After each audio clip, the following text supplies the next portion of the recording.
I'm just gonna say it right now, Super Mario never needed a movie, but now that it's here, I'm more than happy that the project didn't get cancelled or didn't get any sort of studio interference. As soon as the voice cast was announced, I and many others were extremely skeptical with the movie, but when we finally got the trailer, a lot of people, including myself, started to change their minds on the movie potentially being a flop. And now that it's finally released, I can say with extreme confidence that this movie has surpassed my expectations, and did everything and above to try and make this movie as faithful as possible to the fans, and to also make it not only as faithful as possible, but an extremely well-made movie as a whole. While I was watching this movie, I almost completely forgot that this movie was made by Illumination. Everything was just so well presented that when I let the credits wash over me, I saw Illumination was behind it, and I was like, oh yeah, they can make competent movies if they wanted to. However, I believe that was mainly due to Nintendo being very protective of the Mario property and wanting everything to go their way in the studio. And I think it mostly paid off. Of course there are some problems, but we'll get more into those later. While this video will be mainly spoiler free, I will be diving into spoilers near the end of the video. Don't worry, I will warn you when the spoilers are about to happen, so just sit back, relax, and enjoy the video. I think everyone who has seen the movie can agree that the animation from this movie is incredible. Even if you hate this movie, you cannot deny how gorgeous the animation for this movie is. Every movement the characters make in this film is full of flow that helps the audience define this movie more easily as a Mario movie rather than an animated film that just so happens to have Mario in it. Everyone in this film has a way of walking, standing, running, jumping, and different unique ways of interacting with other characters. Of course, other characters like Mario are going to be more exaggerated than others, which helps define their personality a lot better. Princess Peach is obviously a princess, but she isn't some damsel in distress, and her actions and mannerisms clearly define that. Sometimes their personalities can be told to the audience without the need of dialogue to understand what the character is like. Mario isn't someone who's built for battle, but he's got the heart for it, as we can see throughout the movie. I think one of the best examples I can give for showing a character's personality without dialogue and animation would be Genndy Tartakovsky's show Primal, in which the show follows a caveman who can only communicate in grunts, bond with a dinosaur he meets. The show does a wonderful job at exploring a character with no dialogue, and somehow manages to make him into a more three-dimensional character without him saying a single word. In the Mario movie, you can tell Mario tries his best to be the protective older brother, while Luigi is the scared brother who needs protecting. The visuals in this movie are extremely simple, and I kinda loved that about the movie. The Mushroom Kingdom is this very visually beautiful landscape with lots of poppy colors and incredible landscapes. The places where Bowser frequents are these dark and gloomy landscapes. While these settings are extremely simplistic, they seemingly manage to execute them very effectively and give you the feeling that this would be a place Mario would go to. All the places feel believable for this world that has been created, leaving a lasting impact in your mind for each place they visit.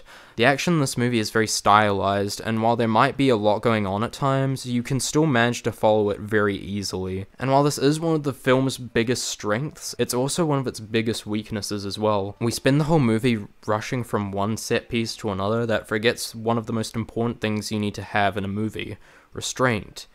The movie never really pulls back and lets you take in the world for too long. It's always rushing from one set piece to the next, which is kind of one of my biggest issues I have with the film, that we don't get much time to develop the world. And while the characters do have arcs, they feel a little rushed. It's like they just decide to do the bare minimum to complete it. Everyone in this movie has an arc, and for the most part, everyone's arc gets resolved by the time the movie is over. But since the movie is only an hour and a half, we don't get as much depth into these characters as I would have liked. Hence why some of the characters' arcs feel more rushed than others, like Donkey Kong for example, but we'll talk about him more in the spoiler section of the video. I also found the characterization in the movie to be pretty well done. Mario is a plumber trying to make it big with his brother. He's an overachiever, he doesn't know when to quit, but his arc is trying to prove his worth, not only to himself, but to everyone around him that he means something. Which is why he tries so hard in every scene. Luigi is not as tough as Mario, he's scared, and at the end of the movie he learns to face his fears, and that with his brother, there's nothing to be afraid of because they can do anything together. Another thing I particularly liked was the story. You might have heard a few things floating around social media about the plot being extremely bare bones, which is kind of true. The plot is very simple, but I wouldn't go as far to say that this was bare bones. Since there was obvious setup and payoff in the story, but just don't go into the movie thinking you're going to get this extremely sophisticated story, because you're not. The whole premise is a fish out of water story, where the underdog has to defeat the bad guy, and I really don't mind that. Sorry to burst your bubble, guys, but stories don't have to be extremely deep with complex storylines to be good. As long as your story is well written, then it can be simple or complex. I really don't care. Something I was pretty skeptical about though was the performances, and all of them are pretty much great. The standout one being Jack Black as Bowser. I thought it was a pretty stupid decision at first, but now that I've heard his performance and seen it, I could not imagine anyone else better suited for the role than Jack Black himself. He perfectly emulates the character's voice from the games, while also putting his own unique spin on it. His voice just exudes Bowser to me, and I'm so glad they got Jack Black to play this awesome character.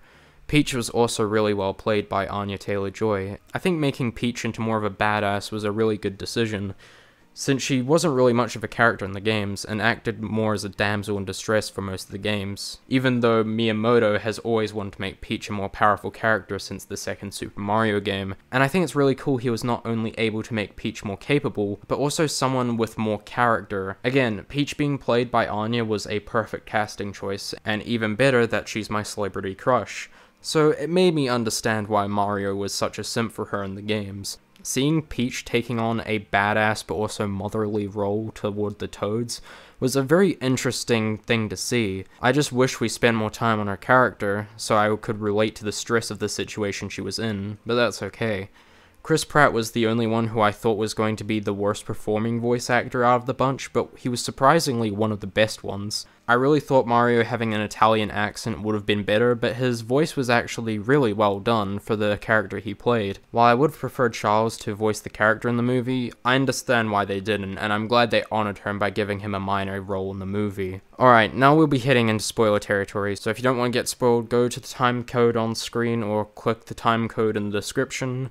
So without further ado, spoilers in 3, 2, 1, let's go. We touched on this for a bit, but the main problem with the movie is definitely the runtime and the pacing. The movie is way too fast and doesn't really give any of the characters or the story room to breathe in order for it to develop. Around the first 20 minutes, Mario is already in the Mushroom Kingdom. Everything was a bit rushed, and for the sequel, I really hope they give more character development towards the characters in the movie, and some better world building. There are also a couple of annoying contrivances, like how Mario and Luigi even managed to find their way to this otherworldly portal. They just happened to be there, and they just happened to stumble upon it. I don't really mind if a scene is contrived to get the plot properly going, so it's not that big of an issue for me. I also didn't like how Mario managed to defeat Bowser, since Bowser just kind of left the star out in the open. Sure, it was guarded by one of his minions, but it feels kind of stupid to not at least put it somewhere safe instead of just leaving it out in the open to defeat Bowser. Other than that, the movie doesn't really have any other flaws story-wise. It's pretty tightly written, and gets us used to our cast of characters that we will hopefully get to see in the next movie. And judging by how much it's making in the box office at the moment, there's no doubt in my mind that this movie will be getting a sequel. I also appreciate all the references to the games, and even a reference to the NES, which was pretty awesome. I know references can be quite overbearing for a lot of people in movies, but here it worked really well. I've also been hearing complaints about the usage of 80s rock songs, and while I can understand that all the songs that are used in the movie are a little overused in media, I found most of them to fit pretty well. The only one that didn't was the Take On Me song used. But other than that one song, I really liked the movie's usage of songs like I Need a Hero.